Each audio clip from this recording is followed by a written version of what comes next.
Today we're going to show you how easy it is to assemble this tricycle by Mooncool. It's the TK Pro. Let's get into it. The Mooncool TK Pro.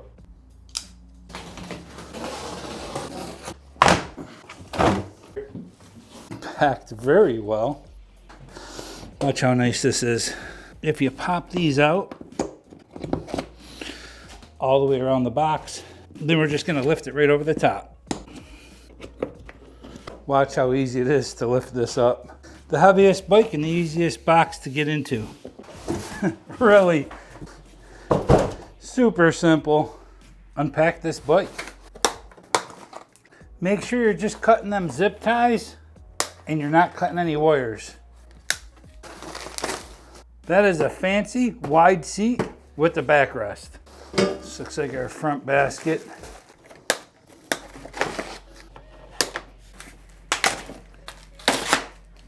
Interesting color, definitely different. We can pull these tabs out and just drop the box right down. And we can roll the bike right off of the box. Super simple. Those are the rear fenders, and it looks like that's the front.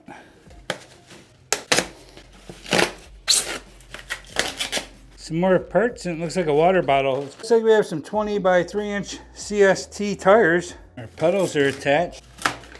So once unpacked, this is everything that you should have in your box as well. A front tire, your rear fenders, your front fender, your owner's manual, a box, bag of parts, seat with backrest, and a front basket.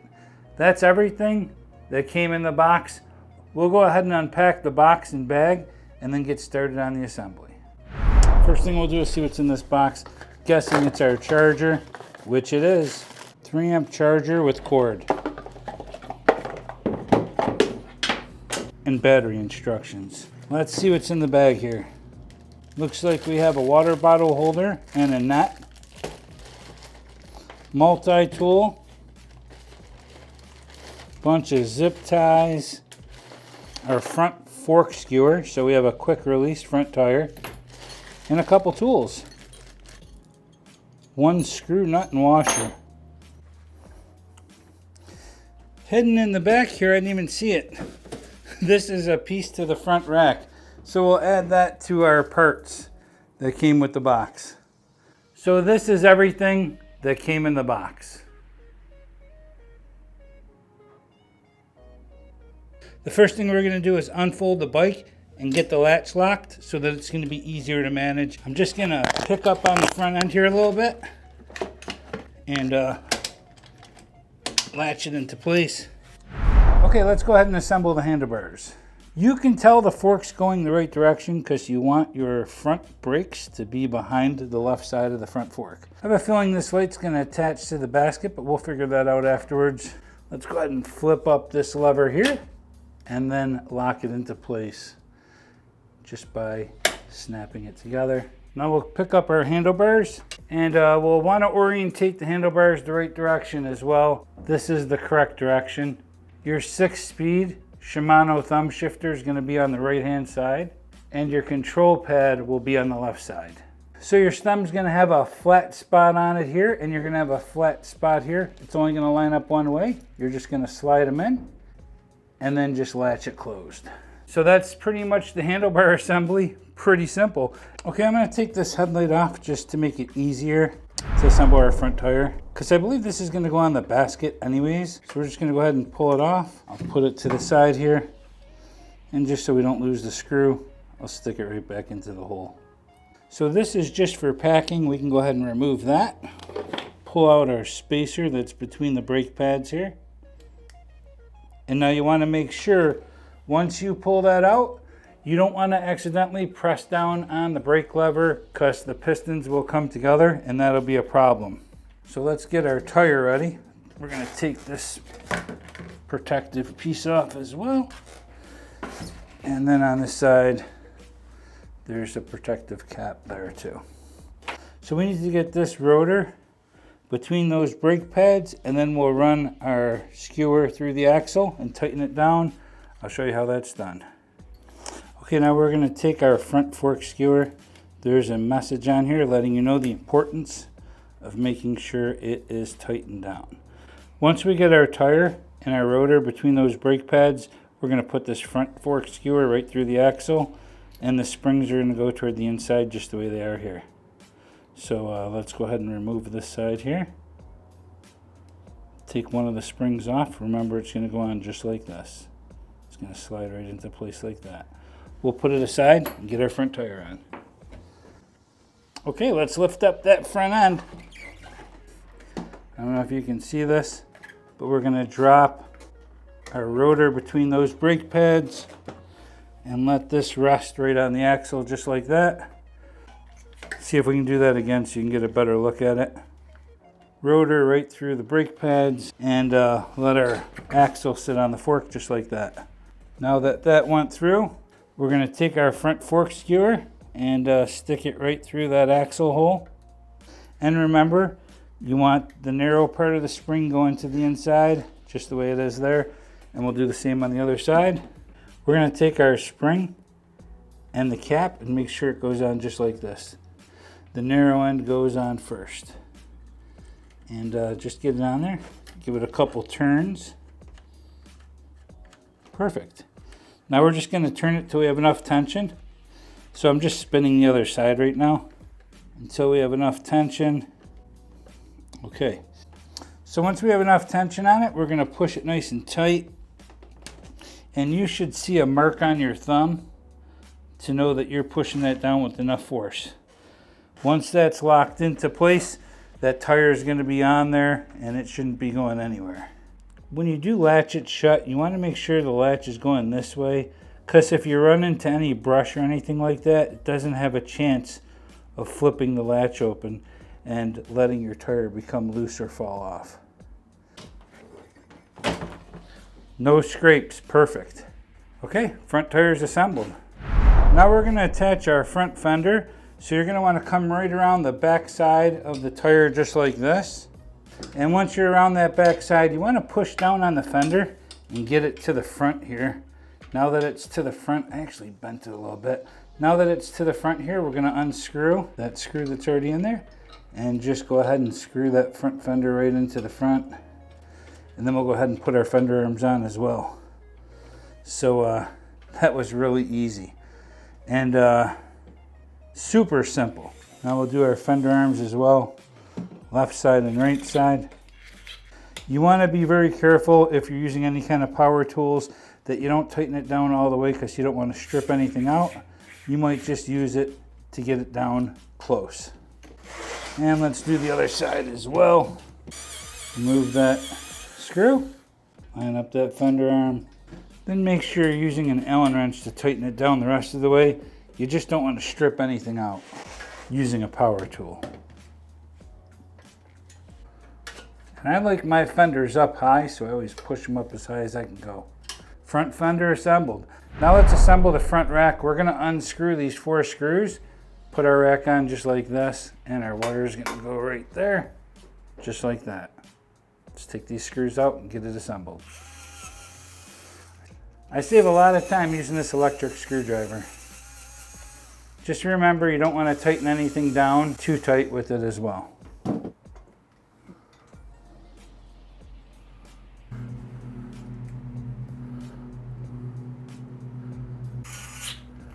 Okay, and then we'll tighten them down the rest of the way by hand. Perfect. That rack ain't going nowhere. Okay, front rack assembled. Let's put the basket on top. Back all these screws out, grab our basket, and then we're going to come down with our screws just like that. So now we're going to take our basket, line it up here on top of the rack, and screw it down with the screws we just took out. Get them started. Nice and snug. Perfect. Okay, now the front basket is attached to the front rack. Let's go ahead and attach our integrated front headlight. And that is going to go right here, just like that. Remember, there was a washer, a nut, and screw. Here it is, and this is what it's going to be used for. Get our washer on the back, and then our nut on the back of that. And tighten it down by hand first. Okay, we'll go ahead and hold that wrench on the back here, and go ahead and tighten it down. Perfect. That's nice and tight. The integrated front headlight is attached, and you even have a reflector. We'll take some zip ties and zip tie up this wire for the front headlight, just so it doesn't get snagged on anything. So we have these supplied zip ties. We'll take some of these and zip tie the light to the bottom rack there, just so it doesn't get caught on anything when we're riding.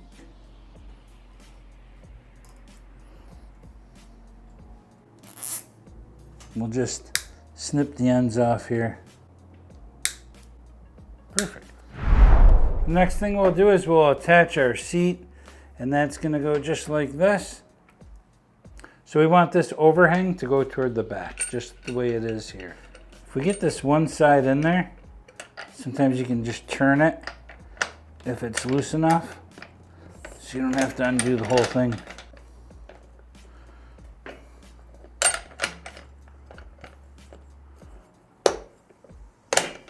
Turn it just like that. Actually, that's pretty good right there.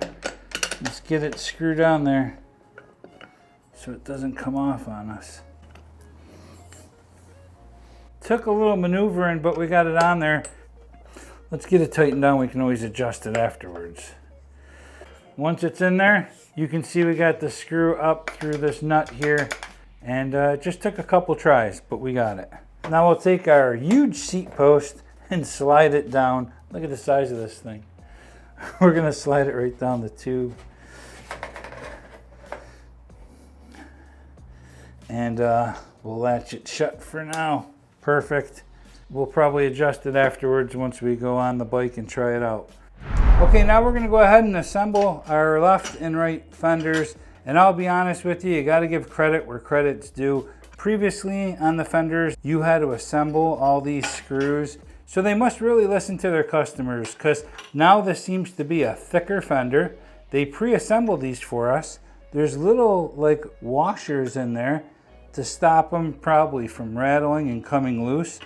And they even are attached down here.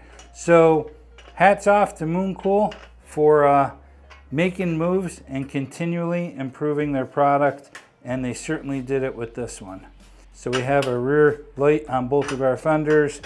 And the only thing we have to attach is this bracket down here at the bottom. That's going to be super simple. Super simple. Let's get the rear fenders assembled. So this clamp is going to get clamped down on the bottom of the frame there. And there's a notch on here. This thing's not going to move. This is really a nice design. Man, did they really improve this. Let's see if we can fit it on there without taking both screws off. Yeah, we can actually. Going to go like this. You have some options if it's too tight to get down there and tighten that up. You can remove your rear basket. It's only 4 screws, and then you'll have more access to tighten down your fenders.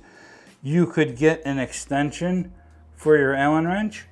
I'm going to try my little power tool and see if I can get in there and screw it on there with that. Now the nice part is we didn't have to undo both sides of the bracket, just the one. So we'll go ahead and slide it in here. See if we can't get this screwed down.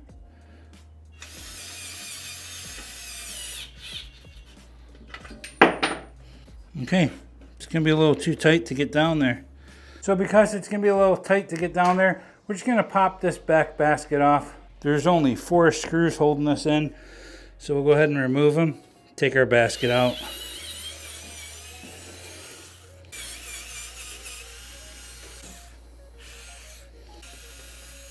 Super easy. Now we have access to those fenders. Really, really simple. And we can go ahead and tighten them down with any wrench. I like the way there's a little notch there. It actually makes it perfectly lined up for you, so you know exactly where they need to go.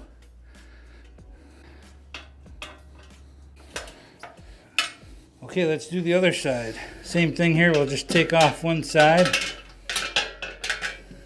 Underneath.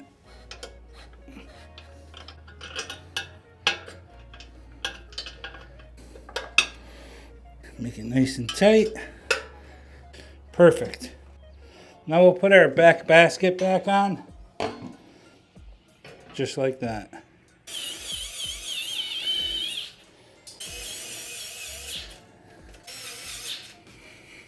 The rear fenders are assembled. Let's hook up the tail lights. Just gonna take the wire back here, orange to orange. There's a notch and there's also an arrow. You're gonna line those up and snap it in. Same thing with this side, orange to orange. Line up your notch and snap it in. Okay, let's attach the wires to the fender arms here just so they don't get snagged on anything here. And we got a bunch of zip ties, and a bunch of zip ties came with this as well. So we'll get it, we'll make it look nice and neat. We'll put 3 or 4 on here. Okay, that looks pretty good. And now we'll just snip them off. Zip ties are cheap. It's always nice to have a bunch of them in your toolbox. We'll line up 3 of them on this side as well. Snip off the excess and make them look nice. Perfect. Now we'll come up here, hook up our wires here. Okay, we're gonna plug the green into the green. We'll see what we can do to give a little bit more slack here just so they're not as tight. Let's power it up and see what happens. Wow, look at that display. Man, that is a sharp looking display. 97% battery, sweet. This has got to be one of the coolest, brightest color displays I ever had. Don't forget your keys will be up here on the handlebars as well. We'll cut those off. They're going to be used to remove your battery. Okay, that's going to wrap this one up for the unboxing and assembly of the TK Pro by Mooncool. And make sure you check over every nut, bolt, and screw on the entire bike. Even if it wasn't part of the assembly today, you want to make sure that you're riding safe. And if you have any friends or family members that are interested in purchasing one of these tricycles, there'll be links in the description for them to do so as well. Feel free to use those links. It certainly supports the channel. And thank you to those of you that do. So like always, thanks for watching. Ride safe. Have fun. See ya.